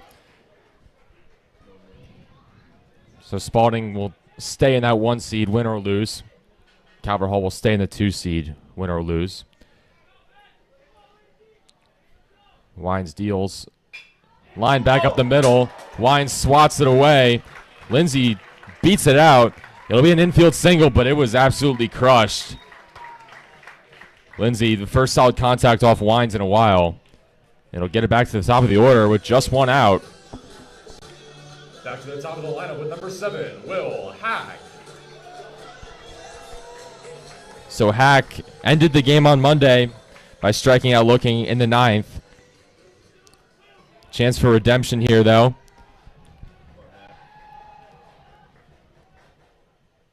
And that ball gets away from McNally. So Lindsey's going to take second fairly easily.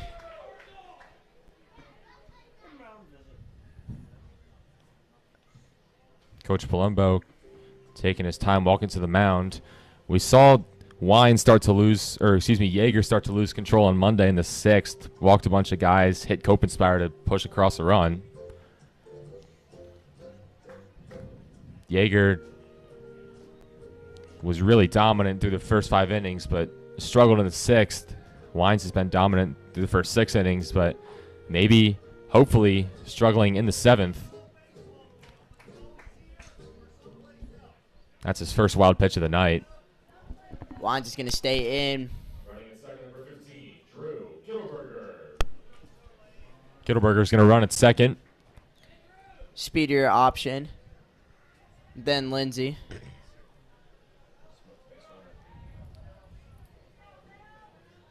Will Hack, who's hit the ball really well tonight. 2 for 3 for the Cardinals. 2 singles and a hard line out.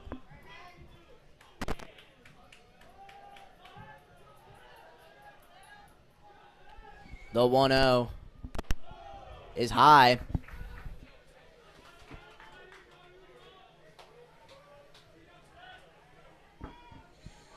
So Calvert Hall in this inning, obviously they want to score the 4 runs, but if they push a couple across, Cavaliers could be forced to go to the pen. And if it's Sam Houchins, Cardinals, as Hack takes a close one for ball 3, the Cardinals will be facing someone who hasn't really shown any velo close to what the Cardinals have seen all series, except for maybe the 1 inning Martin Shallgren threw on Wednesday. It's all been high 80s, low 90s. There's ball 4. So 2 straight base runners after the ground out to the pitcher by Barmer, and it brings up Rodriguez with 1 out. Nate Rodriguez, the designated hitter. Number 20, Nate Rodriguez. He's due for a big hit. This would be a great time to get some extra bases. A double will score 2 runs as Hack runs really well. And the first pitch he sees is taken for a strike. Well, you mentioned we could tie this game with a grand slam. If Rodriguez can reach, the man on deck is one of the guys on this team who you'd expect to come through in a big moment like that, Michael Copenspire. He's certainly got the power to do it. Strike 2. Rodriguez has took 2 straight fastballs. We'll see if Wines tries to gas him up again or if he'll go to the breaker.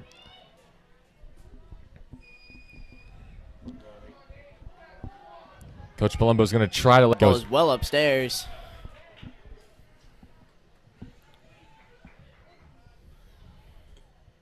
One ball, two strikes, one out. Kittleberger running at second, Hack at first. Neither runner is being held on. The most momentum the Cardinals have had, I think, all night, but they just lost a little bit of it. As Rodriguez goes down swinging on the slider. So now it's Copenspire, Cardinals' last hope. Up next, number 34, Michael Copenspire. Michael Copenspire, hitless today.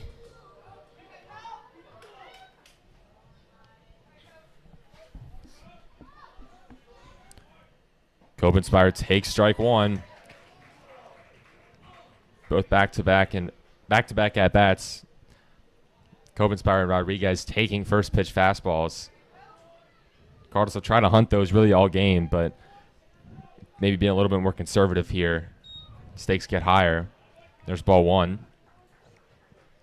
Copenspire 0 for 3. Cardinals might be thinking, wait later in the at-bats, find your pitch, make winds, lose a little velocity, lose a little bit of control as he's pitching deep into the 7th. As Copenspire smokes one into the parking lot. 1-2 now. Cardinals will be down to their final strike. Spalding trying to close out another series win. Move to 14-1 in conference.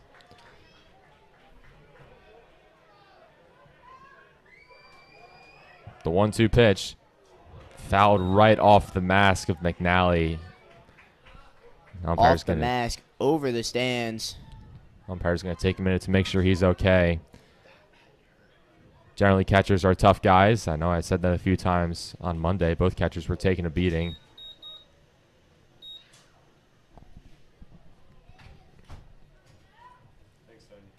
So the umpire will walk Wines to the mound. Something you don't see every day. Umpire that's taller than Nathan Wines. Wines standing at 6'5". The umpire's got a few inches on him. When he gave that warning to the Spalding bench, none of the coaches were arguing. They didn't want that smoke. McNally is okay. But now the 1-2 on Copenspire. The pitch caught on and missed, and that will do it. Spalding takes the series. Spalding moves to 20-4 overall, 14-1 in the conference. Had already clinched the number 1 seed. Calvert Hall is now 14-9 overall, 9-6 in the MIAA. Still the 2nd seed, half a game above Loyola. Spalding faces MSJ next as Calvert Hall travels to Gilman. Really just a great all-around series for Spalding. They couldn't get the bats going in the Wednesday game. They got shut out, but they had great starting pitching Monday and Friday.